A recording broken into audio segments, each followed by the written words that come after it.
നമസ്കാരം, ഞാൻ sunlight solar energy സൊല്യൂഷൻസിൻ്റെ MD. എൻ്റെ പേര് ബിജു. നിങ്ങൾ എന്നെ സബ്സ്ക്രൈബ് ചെയ്യണം, എങ്കിൽ മാത്രമേ എനിക്ക് ഓരോരോ നല്ല അറിവുകൾ നിങ്ങൾക്ക് എനിക്ക് ഷെയർ ചെയ്യാൻ പറ്റുകയുള്ളൂ.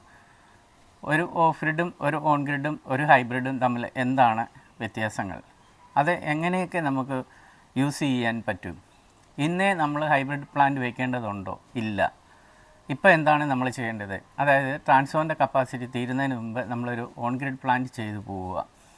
ഇപ്പോൾ പല ട്രാൻസ്ഫോറിൻ്റെയും കപ്പാസിറ്റി കഴിഞ്ഞിരിക്കുകയാണ്. അപ്പോഴാണ് ഈ കസ്റ്റമേഴ്സ് അല്ലെങ്കിൽ നിങ്ങൾ തിരിച്ചറിയുന്നത് അവിടെ ഇതിന് അനുമതിയില്ല എന്നുള്ള കാര്യം തിരിച്ചറിയുന്നത്. അപ്പോൾ നിങ്ങൾ ഇന്നേ മുൻകൂട്ടി തീരുമാനമെടുക്കണം, എനിക്ക് ഫ്യൂച്ചറിൽ എന്തൊക്കെ കാര്യങ്ങൾ ചെയ്യണം. ഞാൻ എൻ്റെ കാര്യങ്ങളെല്ലാം മുൻകൂട്ടി ചെയ്തിട്ടാണ് ഓരോ കാര്യങ്ങളും മുൻകൂട്ടി തരുന്നത്. അതായത് 10 ഇയറിലേക്കുള്ള പാനൽ ക്ലീനിങ് ഞാൻ പ്രൊവൈഡ് ചെയ്ത് തന്നെ ഓരോ കാര്യങ്ങളും മുൻകൂട്ടി കണ്ടിട്ടാണ്. അപ്പോൾ നമ്മൾ ഇതിനകത്ത് ഒരുപാട് കാര്യങ്ങൾ ശ്രദ്ധിക്കേണ്ടതായിട്ടും പഠിക്കേണ്ടതായിട്ടും ഉണ്ട്. അപ്പോൾ നിങ്ങളെന്നെ സബ്സ്ക്രൈബ് ചെയ്ത്, നിങ്ങളെന്നെ ലൈക്ക് ചെയ്യുക, നിങ്ങളെന്നെ കമൻറ്റ് ചെയ്യുക, എങ്കിൽ മാത്രമേ എൻ്റെ ഏറ്റവും നല്ല അറിവുകൾ എനിക്ക് നിങ്ങൾക്ക് ഷെയർ ചെയ്ത് തരാൻ പറ്റത്തുള്ളൂ.